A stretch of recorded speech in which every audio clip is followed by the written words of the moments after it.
సడన్గా ఒక సినిమాకి ప్రొడ్యూస్ చేయాలని ఎందుకు అనిపించింది? నాకు ఆ నలుగురు వల్లే ఆ సినిమా ప్రొడ్యూస్ చేయాలనిపించిందండి. కలియుగ సినిమా. ఎస్, కలియుగ మూవీ. ఎందుకంటే ఆ నలుగురు హ్యూమన్ వాల్యూస్ ఉన్న సినిమా అండి. ఒక సొసైటీలో ఒక ఫాదర్, ఒక జర్నలిస్ట్, ఒక నీతి కోసం నిజాయితీ కోసం నిలబడే ఒక పర్సన్. ఇప్పుడు నేను చదువుకుంటాను, డొనేషన్ కట్టన్నా సరే, నువ్వు అంత బాగా చదివితే డొనేషన్ ఎందుకు కట్టాలి? నీ క్రెడిట్, నీకు క్యాపబిలిటీ చూసే నీకు సీట్ వస్తుంది. ఏదో ఫీజులు అంటే కట్టగలం, కానీ డొనేషన్ ఏంటి అలా 25 లక్షలు 30 లక్షలు ఇప్పుడు కట్టి కాలేజెస్లో చదువుతున్నారు. అంత క్యాపబిలిటీ కాదురా, కావాలంటే చదువుకో, ఇష్టపడి చదువుకో, కష్టపడి డొనేషన్లు కట్టి ఇలా వద్దు అని. అంటే అంత రివల్యూషన్ సొసైటీలో ఉండే ఫాదర్ హ్యూమన్ వాల్యూస్ అన్నీ నేను చూసిన తర్వాత కలియుగ ప్రాజెక్ట్లో కూడా అన్ని ఎమోషన్స్ ఉంటాయి. ఒక ఫ్రెండ్షిప్ ఉంటుంది, సెంటిమెంట్ ఉంటుంది, సొసైటీలో ఒక ఫీల్ ఉంటుంది, జాబ్స్ ఇక్కడ. సో ఇవన్నీ నాకు బాగా అనిపించి ఇంకా నేను చాలా మంది దగ్గరికి తిరిగానండి. సబ్జెక్ట్ బాగుంటుంది, అందులో నేను హీరో కూడా. ఎవరండి మీ దగ్గరికి తీసుకొచ్చింది? తిరుపతి అని డైరెక్టర్, ఆయనదే సబ్జెక్ట్. సో నేను ఇవన్నీ చూసిన తర్వాత నాకు బాగా అనిపించి చాలా మంది దగ్గరికి తిరిగా. సార్ ఇది తక్కువ బడ్జెట్ 1 crore అయిపోతుంది, ఇలా బాగుంటుంది, హ్యూమన్ వాల్యూస్ ఉన్న సినిమా అంటే. ఇప్పుడు మనకి ఏ ఐటెం సాంగ్లో అవి ఇవి ఉన్న సినిమా అయితే యాక్సెప్ట్ చేస్తారు, కానీ కమర్షియల్ సినిమా ఇది ఎంతవరకు అంటే వాళ్ళకి నచ్చలేదు. అంటే వాళ్ళ దగ్గర తీసుకెళ్ళి వాళ్ళకి ఆ ఫీల్ కలగలేదు.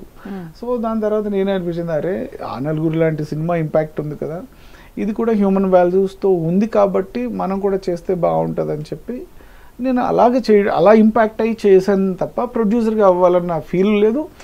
ఆ రేంజ్ క్యాపబిలిటీ ఉన్న సిచ్యువేషన్ కూడా మాది కాదు, ఓన్లీ మిడిల్ క్లాస్ అంతే. సీరియస్లీ ఆ మూవీ కోసం ఓన్లీ స్క్రిప్ట్ని నమ్ముకొని ఇల్లు అన్నీ కూడా అమ్మేసుకొని పెట్టారు కదా?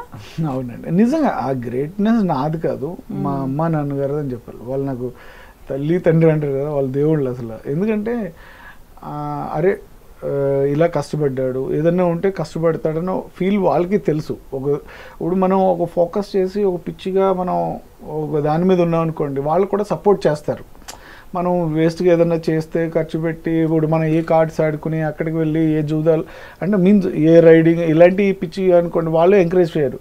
అరే సరే ఒక ప్రాజెక్ట్ చేస్తానంటున్నాడు అంటే, ఏ తల్లిదండ్రులన్నా మన కొడుకు ఎదగాలి, సొసైటీలో మంచి పేరు తెచ్చుకోవాలని చూస్తారు. సో ఆ ఇంపాక్ట్తో నిజంగా వాళ్ళు మొత్తం వాళ్ళకు ఉన్నదంతా కూడా నాకు ఇచ్చి నిజంగా చాలా సపోర్ట్ చేశారు. తర్వాత మూవీ రిలీజ్ అవ్వకుండా కూడా చాలా ప్రయత్నాలు జరిగినాయి అని చెప్పేసి విన్నాం. అవునండి, అవును. ఎందుకంటే నా దగ్గర చేయడానికి డబ్బులన్నీ అయిపోయినాయండి. ఇల్లు అమ్మేసిన డబ్బులు మొత్తం, నా దగ్గర ఉన్న అన్ని డబ్బులు అయిపోయినాయి మొత్తం అంతా కూడా. సో అప్పుడు మనకి సినిమా వాళ్ళకి ఎవరో అప్పులు ఇవ్వరు. అంటే వీడు మళ్ళీ ఎలా మనకి తీరుస్తాడు ఏంటి, ఏదన్నా పెట్టుకుని ఇప్పుడు ఎవరైనా సరే ఒక దగ్గర అప్పు కోసం మనం వెళ్తే వాళ్ళకి సంబంధించి ఓన్ హౌస్ ఉందా, ప్రాపర్టీస్ ఉన్నాయా, ఏదో పెట్టుకునే ఇస్తారు. అంటే హౌ టు ఫీల్ నమ్మకం అయితే ఉండదు కదండి, వాడు ఎప్పుడు ఎలా ఉంటాడో. సో అలాగా మన దగ్గర ఇంకా ఏమీ లేవు పెట్టడానికి, అవతల వాళ్ళు మనం అడగాలన్నా ఏమి ఇస్తారు, మనం ఉన్నది ఒకటే, సినిమా ఒకటే ఉంది చేతిలో. సో అలాగా అడిగే ప్రయత్నంలోనే మొత్తం అంతా కొంచెం డిలే అయింది అంతే. మీకు ఎవరు సపోర్ట్ చేయలేదండి ఆ టైంలో? సపోర్ట్ చేయరండి. ఇప్పుడు ఫ్యాన్స్ అభిమానం వేరు.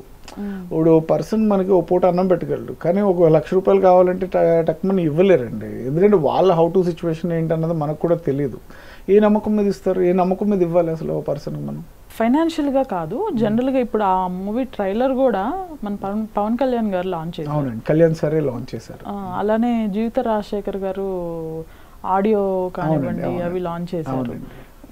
మీకు వీళ్ళ సైడ్ నుంచి దక్కిన సపోర్ట్ ముందు రాలేదా? లేదండి, రాలేదు. అంటే మీన్స్ ఏంటంటే నాకు అదే అర్థం కాలేదు. అందరూ సపోర్ట్ చేస్తారన్న ఒక ఫీల్తోనే మనం ఏదైనా చేస్తాం. తర్వాత కూడా అంటే నేను అది రిలీజ్ చేయాలంటే నాకు 25 lakhs కావాలి, సినిమా థియేటర్లోకి తీసుకురావాలన్నా రిలీజ్ చేయాలన్నా. సో నేను ఆ స్ట్రగ్లింగ్లో అలా ఉండిపోయాను తప్ప మళ్ళీ ఏం చేయలేని సిచ్యువేషన్లో అంతే తప్ప నేను వీళ్ళని కూడా ఇది చేయలేదు. ఆ టైంలోనే కదా ఈ కేసు ఒకటి అవునండి ఇదైంది. అవునవును. ఎవరైతే ఒక పర్సన్ ఉన్నారో రాకేష్ రెడ్డి అనే పర్సన్, నాకు ఎగ్జిక్యూటివ్ ప్రొడ్యూసర్ ఆనంద్ అని ఒక పర్సన్ ఉండే, ఆ పర్సన్ ఈయన్ని పరిచయం చేశాడు. ఇలాగ చిన్న సినిమాలకి ఇంట్రెస్ట్ ఇస్తాడు, రిలీజ్ చేస్తాడని చెప్తే, సో అలాగా ఆ పర్సన్ని 2-3 టైమ్స్ కలవడం జరిగింది. ఏదైతే ముందు రోజు ఆ మర్డర్ జరిగిందో ఆ ముందు రోజు నేనే ఫోన్ చేసి ఆ రాకేష్ రెడ్డి అనే పర్సన్ దగ్గరికి వెళ్ళి మీట్ అవ్వడం జరిగింది. దానివల్లే చాలా లైఫ్లో నేను అసలు ఒక ట్విస్ట్ అంటారు కదండి, ఒక లైఫ్ అలాంటిది నేను ఒకటి ట్విస్ట్గా ఫీల్ అయ్యాను. నేను ఇంకా మోస్తున్నాను అది. ఇంకా జరుగుతుందా? లేదండి, అది జరుగుతుంది. And everything is clear. ఎందుకంటే క్లారిటీ, క్లియర్ విజన్ ఏంటంటే నేనే ఫోన్ చేసి వెళ్ళాను తన దగ్గరికి, అంతే తప్ప ఇప్పుడు ఎవరైతే చనిపోయారో ఆయన ఫేస్ తెలీదు, ఆయనతో అట్లీస్ట్ ఫోన్లో కూడా నేను మాట్లాడలేదు, ఎవరో ఏంటో అన్నది కూడా నాకు తెలియదు. నేనే ఫోన్ చేసి రాకేష్ రెడ్డి దగ్గరికి ముందు రోజు వెళ్ళి కలవడం వల్ల ఇన్ని సిచ్యువేషన్స్, ఎంత ప్రాబ్లం. సో ఆయన కాల్ లిస్ట్ లో మీ పేరు ఉండటం, పైగా సెలబ్రిటీ అవ్వటం. మెయిన్ సెలబ్రిటీ అండి, అంతే. ఇప్పుడు నన్ను కూడా డిమాండ్ చేశారు తర్వాత, మీకు అసలు ఏమీ లేకుండా చేస్తాను, 25 lakhs ఇస్తే చాలు అది ఇదని.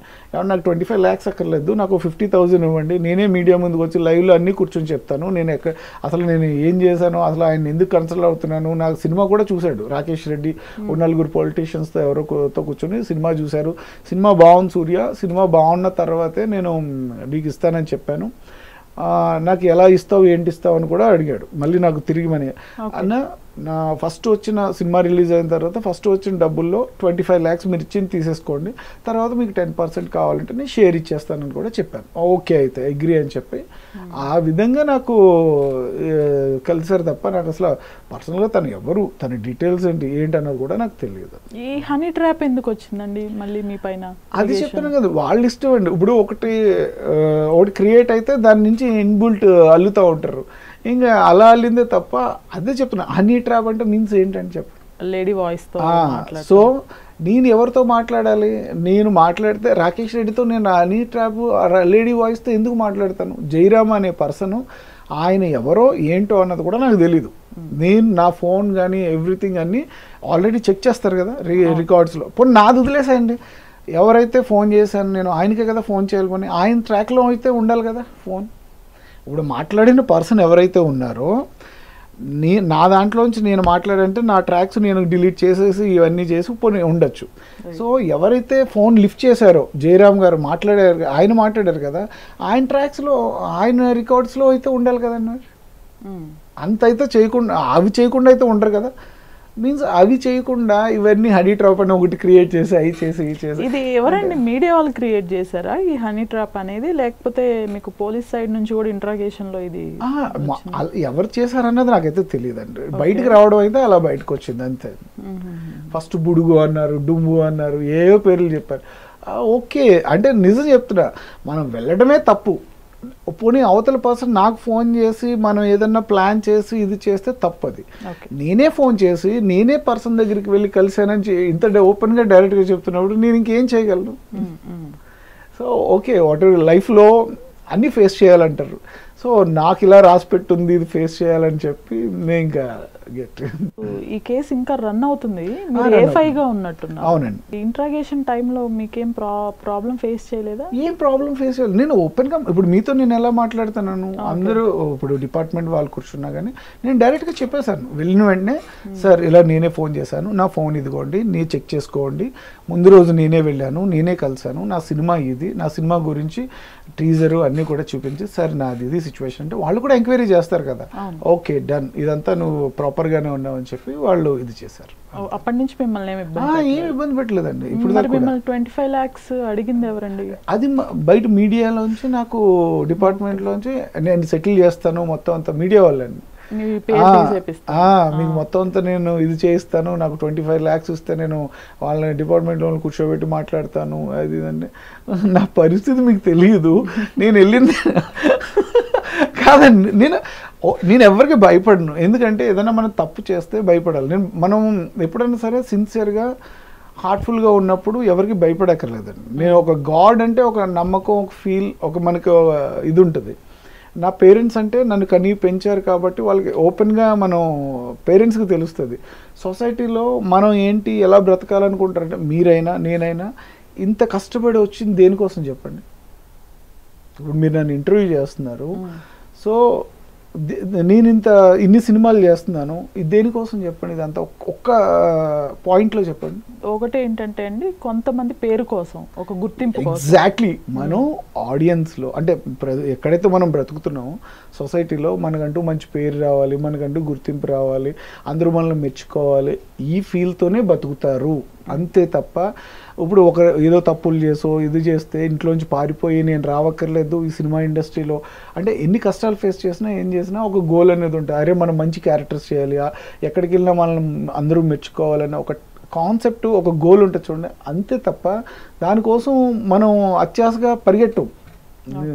నేను ఇప్పుడు అంత అత్యాశగా పరిగెడితే నేను ఇల్లు అమ్ముకోవాల్సిన అవసరం లేదు కదండి.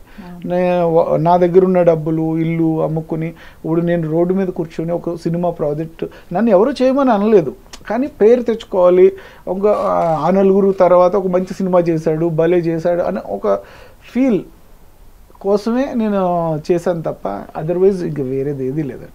అందుకని నేను ఎప్పుడు హ్యాపీగా ఉంటా. ఇప్పుడు ఏదన్నా ఫేస్ చేయాలి, కష్టం వచ్చినా హ్యాపీ వచ్చినా ఏదైనా సరే మనమే ఫేస్ చేయాలి.